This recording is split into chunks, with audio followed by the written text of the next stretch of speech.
बिस्मिल्लाहिर्रहमानिर्रहीम। नाजियाबाद से मैं हूं इकबाल जजवा। आप देख रहे हैं मेरा यूट्यूब चैनल और फेसबुक। नाज़रीन, आज़ाद कश्मीर के अंदर मैंने पिछले एक व्लॉग में भी ये कहा था कि जो तब्दीली आनी है वो 27वीं आईनी तरमीम के बाद आएगी, क्योंकि पाकिस्तान में पीपल्स पार्टी को ये कहा गया है कि आप हमें वोट देकर ये तरमीम पास करवाएंगे तो आज़ाद कश्मीर की हुकूमत आपको दी जाएगी। इस पे मैं मज़ीद कोई तबसरा तजिया या अपना उस तरह से एनालिसिस नहीं करूँगा, क्योंकि आज़ाद कश्मीर में मैंने पहले भी बताया कि यहाँ पर एक नाम नहाद किस्म की एक हुकूमत होती है, बिल्कुल ऐसे ही जैसे पाकिस्तान के अंदर एक पुलिस वाला किसी तगड़े शख्स को गिरफ्तार करता है, या वो पुलिस वाला जो पाकिस्तान के अंदर बड़ी बड़ी शख्सियात के ऊपर हाथ डालता है, तो उस पुलिस वाले का अपने इख्तियार नहीं होता। ये नहीं कि वो पुलिस वाला ताकतवर है, होता ये है कि उसके पीछे एक माफिया होता है, एक पूरे ग्रुप होता है, एस्टैब्लिशमेंट होती है, जिसके कंधों पे वो पुलिस वाला इतना बहादुर होता है कि वो हाथ डालता है। और बाद में जब जैसे सोहेल अफरीदी जैसे लोग सीएम बने तो वही पुलिस वाला फिर सलूट मारता है। आज़ाद कश्मीर की हुकूमत भी बिल्कुल ऐसी है कि हमारे लिए चाहे फैसल राठौर हूँ, चाहे वो चौधरी अनवारुल हक हों, या माजी के अंदर जितने भी थे वो हों, अब समझ आई है कि हमारे लिए सब एक जैसे हैं, क्योंकि इन्होंने सिर्फ अपने मुफाद के लिए आना है और एक मखसूस पीरियड है। उस पीरियड में इन्हें एक स्क्रिप्ट दिया जाता है कि ये काम आपने करने हैं, और ये अपने उस दौर के अंदर कुछ कामयाब हो जाते हैं, कुछ नाकाम होते हैं। वो काम करने के बाद इनकी छुट्टी हो जाती है। आज़ाद कश्मीर में जो इस वक्त सबसे बड़ा मसला चल रहा है वो यहाँ पर बिल्कुल पाकिस्तान की तरह रूल ऑफ लॉ है, एजुकेशन है, यहाँ की जो सेहत की सहूलियात हैं उसके अंदर भी बहुत बड़ा मसला है, और इस तरह से छोटे छोटे जो थाना कचहरी के अंदर हुकूक हैं, ये आज़ाद कश्मीर का वो बुनियादी जो ज़रूरिया जो मसले हैं वो हैं, जिसके लिए किसी बड़े सेटअप की ज़रूरत नहीं। लेकिन बदकिस्मती से हमारे आज़ाद कश्मीर के जो वज़ीर आज़म इससे पहले गुजरे, जो अब भी आए हैं, उनके अंदर भी शायद कि इतनी पावर ना हो कि वो थाना कचहरी के अंदर किसी को तहफ़्फ़ुज़ दे सकें या वहाँ पर बेहतरी ला सकें, एजुकेशन के अंदर बेहतरी ला सकें, या जो हॉस्पिटल या सेहत के अंदर जो जाली अद्वियात बिकती हैं उस पर कंट्रोल कर सकें। उसकी वजह यह है कि इन सारे जो इदारे हैं, ये निज़ाम है, इनका जो जो हेड बैठा होता है, जो चीफ बैठा होता है, वो यहाँ से नहीं होता,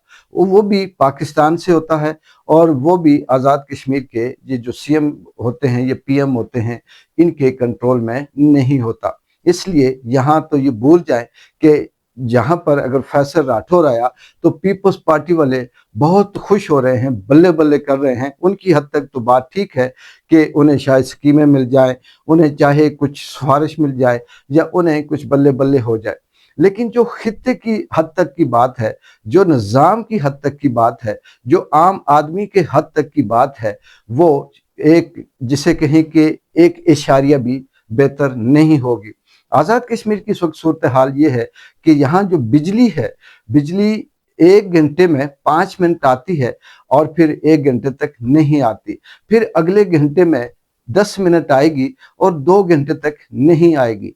आपके पास कोई ऐसा मैकेनिज्म नहीं, या कोई ऐसा शख्स नहीं जिसे कॉल करके आप ये पूछ सकें कि अगर लोड शेडिंग करनी है तो प्रॉपर टाइम से करें, ताकि बंदोबस्त किया जाए, या उसी हिसाब से जो लोग हैं वो अपने काम काज कर लें। जब चाहा बंद कर दिया, जब चाहा खोल दिया। इसी तरह से तालीम का भी यही हाल है, यही हाल हॉस्पिटल के अंदर है। और जो सबसे खतरनाक इस वक्त सूरत हाल है वो ये है कि यहाँ पर 1-2 साल के अंदर 5 से 6 नौजवान सिर्फ और सिर्फ जिला बाग के अंदर उनकी डेड बॉडियां कभी जंगलों से, वीरानों से, पानी से, या इस तरह की जगहों से मिली। लेकिन पुलिस है कि सिर्फ इस बयान की हद तक है कि मुलजिम को आलाए कत्ल समेत गिरफ्तार कर दिया, या कातिल ने बहुत बड़ा बयान दे दिया, और अभी तहकीकात जारी हैं, और ये सिलसिला इसी तरह से चलता है, और बाद में ये भी कहीं किसी सर्द खाने की नजर हो जाता है। मेरे पास अभी भी मुझे जो दुख होता है, जो अफसोस है कि हमारे नौजवान قتل ہوئے لیکن ان کا سراغ آج تک نہیں ملا، اور پتہ بھی ہوتا ہے پولیس والوں کو شاید، لیکن پتہ نہیں وہ کمپرومائز کر جاتے ہیں یا پھر کس وجہ سے وہ خاموش ہو جاتے ہیں۔ اسی طرح سے فیصل راٹھور صاحب اگر آئے ہیں تو ابھی سوشل میڈیا پہ دیوان چغتائی جو ہے وہ بھی شامل ہو گئے، فلاں شخص ہے وہ پیپلز پارٹی میں شامل ہو گیا، فلاں شامل ہو گیا۔ سچی بات یہ ہے کہ پیپلز پارٹی میں یہ شامل نہیں ہوئے، یہ چڑھتے سورج کی پوجا کرنے والے لوگ ہیں۔ کل کوئی مودی کی جماعت آئے گی تو یہ سارے کے سارے اس میں شامل ہو جائیں گے۔ یہ وہ لوگ ہیں، ان کا نہ نظریہ ہے، نہ ان کی کوئی اپنی کوئی تھاٹ ہے، نہ ان کا کوئی ویژن ہے، صرف اسی چڑھتے سورج کی پوجا کرتے ہیں، اور اس کے بعد اپنا جو دولت کمانی ہوتی ہے، جو تجوریاں بھرنی ہوتی ہیں، وہ بھرنے کے بعد پھر سے یہ رخ بدل جاتے ہیں۔ اور ہمارے ہاں عوام وہیں کی وہیں صرف یہ بیان دے کر خوش ہو جاتی ہے کہ فیصل راٹھور نوجوان ہے، خوبصورت ہے، گورا ہے، فلانا ہے، اس کے تعلقات زرداری سے بہت اچھے ہیں، فریال تارپور سے وہ بہت قریب ہے، فلانے کے بہت قریب ہے۔ یار وہ قریب ہے تو تبھی تو بنا،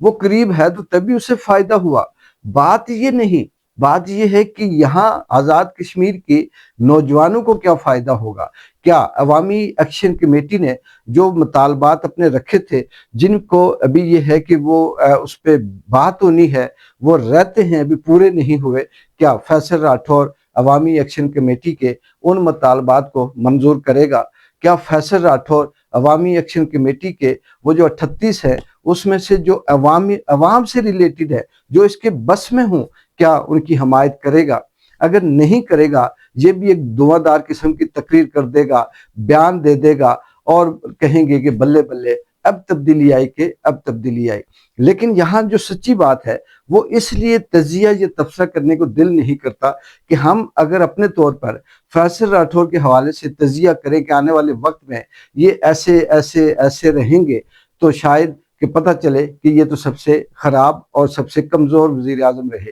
ایک تنویر الیاس تھے جن پہ ہم نے بہت تبصرے کیے، اس بیس پہ کہ ان کے پاس دولت ہے، ان کے تعلقات ہیں، وہ ترقی اپنے پیسوں سے کریں گے، وہ یہاں بزنس اپنے پارٹنروں کو لائیں گے، وہ یہاں کی بہتری کریں گے، اس کے بعد انویسٹمنٹ لے کر آئیں گے۔ لیکن پتہ چلا کہ وہ ایسے کمزور نکلے کہ صرف ایک جھٹکے کی مار ہوئے نکلے اور وہ الگ ہو گئے۔ تو جب یہاں کسی کے پاس اختیار نہیں، جب یہاں کسی کے پاس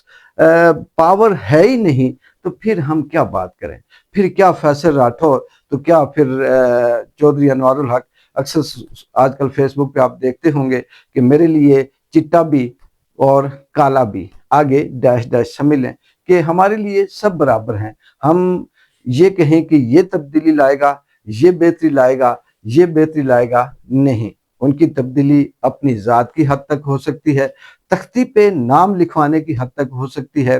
چند جالوں کو خوشی ہوگی، ان کے لیے بہتری ہو سکتی ہے، کسی کا کام رکا ہوا ہوگا، کسی کا کچھ اور بڑے حوالے سے کوئی معاملے رکے ہوئے ہوں گے، اس پہ وہ بہتری کر سکتے ہیں، پاس کروا سکتے ہیں، کہیں نہ کہیں جاب مل سکتی ہے، کہیں کوئی کلرک لگ جائے گا، لیکن باقی عام آدمی اسی طرح سے رہے گا، کوئی بہتری نہیں آئے گی۔ الیکشن چاہے 26 میں ہوں، 27 میں ہوں یا ہوں ہی نہ، اب ان کا کوئی مقصد نہیں، یا پھر ان کے لیے کوئی خوشی نہیں۔ وہ وقت گئے جب ہم گمنامی میں، بے خبری میں، بے دہانی میں اس امید پہ ہوتے تھے کہ شاید یہ والا شخص عام آدمی کے لیے بہتر ہو، شاید یہ والا شخص خطے کے لیے بہتر ہو، لیکن اب وہ چیز پاسبل نہیں۔ ایک بار جن کو اجازت ہے، اللہ حافظ۔